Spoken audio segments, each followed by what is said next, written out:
And so if there's any takeaway from this video I want to share with you guys from my personal experience is if you have the opportunity to test drive a vehicle, try to do it isolated. Do it without a passenger or without a sales rep yapping in your ear the entire time. Hello everybody. I just wanted to discuss with you guys something that's kind of a phenomenon I've noticed as I've been on test drives looking for a new car recently. And I wanted to run it by you guys and see if you guys have a similar experience. So I've gone on multiple test drives with a couple different vehicles, and some of them are guided test drives where I go to the dealership and a sales representative will ride along and kind of explain the vehicle to me.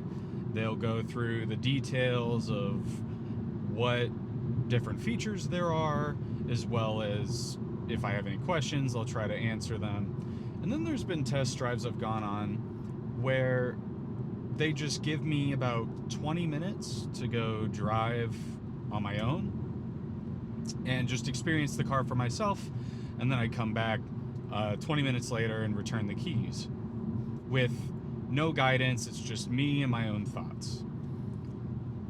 And one thing I've noticed is that I tend to have a much better time and a much more fair and unbiased interaction with the car when I'm by myself. Every time I've gone on a test drive with a sales rep, I always feel awkward. I always feel like there's sort of Big Brother watching over me and that I can't truly experience the car to its full extent in the way that I would like to really have a fair assessment of, oh, is this something I would want as my own vehicle to drive on a daily basis? And I think some of that pressure comes from just self-consciousness of, am I driving in an acceptable manner to have a sales rep? You know, this isn't my car. They may judge me if I drive this car in a more aggressive way or in a way that I find fun, or really like push its limits and see, ooh, do I like the way this car performs? I feel like I need to drive on safety mode or with the training wheels on. Whereas when I'm left to my own devices, I have a much more pleasant experience. And I'm actually able to assess how I feel about the vehicle a lot better when I'm by myself. So for example, I test drove a Mazda Miata and a Toyota GR86, both by myself. Had an amazing time. Now the cars themselves are super fun to drive, so that helps. But also, it was just nice to sort of do what I wanted to do and have free reign to drive where I wanted to drive for that 20-minute period, rather than feeling constrained to a pre-mapped out route that the sales rep was telling me to go along. I also did a test drive of a GR86 from the Toyota dealership with a Toyota sales rep in the passenger seat. And the experience of the car by myself versus the experience of driving with a passenger who was telling me where to go the whole time was night and day in terms of how much I enjoyed the car. The first time I drove it was with the passenger, with the sales rep, and they were telling me where to go, where to take turns. I felt like I had to kind of baby the throttle because I was more concerned about making a comfortable ride for the sales rep than me getting to actually enjoy the car and drive it in a sporty or fun manner and really assess like, oh, do I like this car? The other thing too I noticed with that particular test drive, the traffic was pretty barren. I had a lot of open road, but for whatever reason, subconsciously, I still felt the need to drive like exactly the speed limit, maybe slightly over, because I was concerned about being judged by the sales rep or some sort of negative interaction happening. I was more worried about crashing or getting into an accident or making some kind of mistake just because there was another person in the car. versus when I'm by myself, I'm not worried about that. I just drive like normal, and I'm not overly stressed about safety more so than I am right now, being alone in the car. And I think it's a weird subconscious thing that happens whenever I'm on a test drive with a stranger. I also recently test drove a Volkswagen Golf GTI, and I had a very similar experience where as soon as I got in the car, I could tell, like, oh, this is a zippy little vehicle, but I felt like I needed to drive like a grandma because of the sales rep being in the car with me. And the other thing, and this is more annoying to me than anything,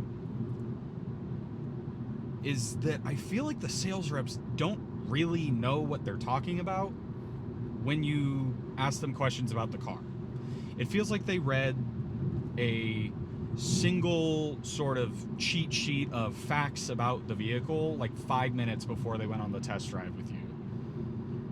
And they don't really add to the experience in any way. Because when I got in that Golf GTI, the first thing the sales rep wanted to point out to me was all the ambient lighting features, which, cool, ambient lighting's fun, this car has it, but that's not why I'm buying the car, for ambient lighting. I'm buying it for daily livability, for fun, as a mode of transportation. I don't really care about ambient lighting features.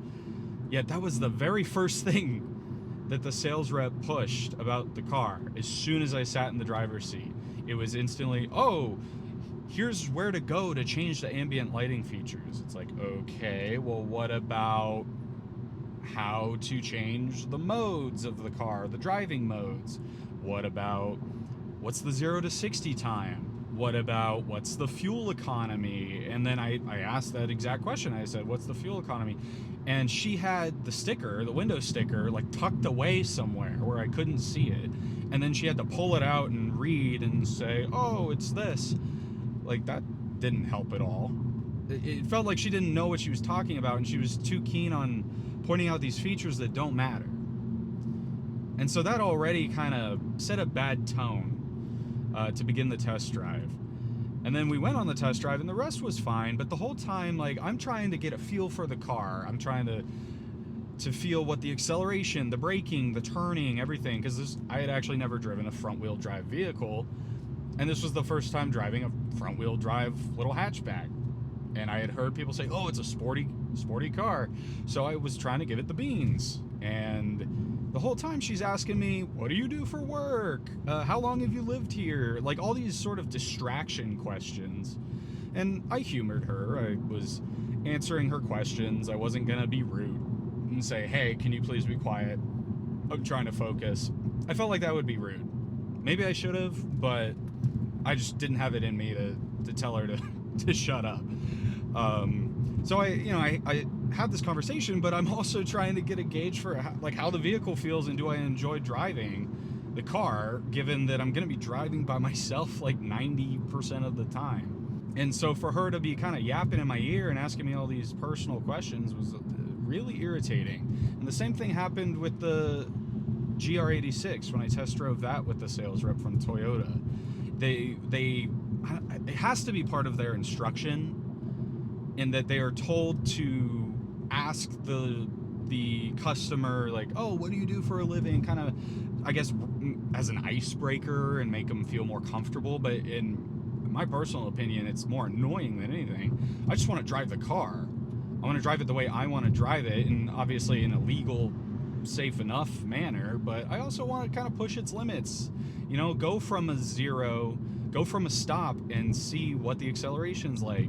Maybe hit on the brakes a little harder than average, just to say, okay, what's the stopping distance like? What's it like to have to hammer on the brakes in this thing? Get used to the turning, maybe swirl it around, through an open bit of road a little bit, and get a sense for what the body roll is like, things like that, none of which I could do, at least without feeling extremely embarrassed or self-conscious with the passenger in the car.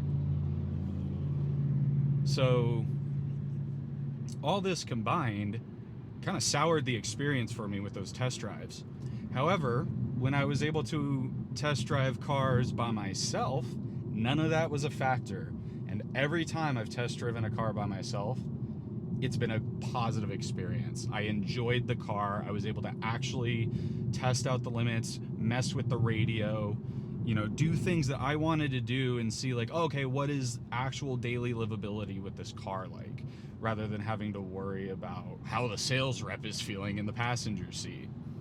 And so if there's any takeaway from this video I want to share with you guys from my personal experience is, if you have the opportunity to test drive a vehicle, try to do it isolated.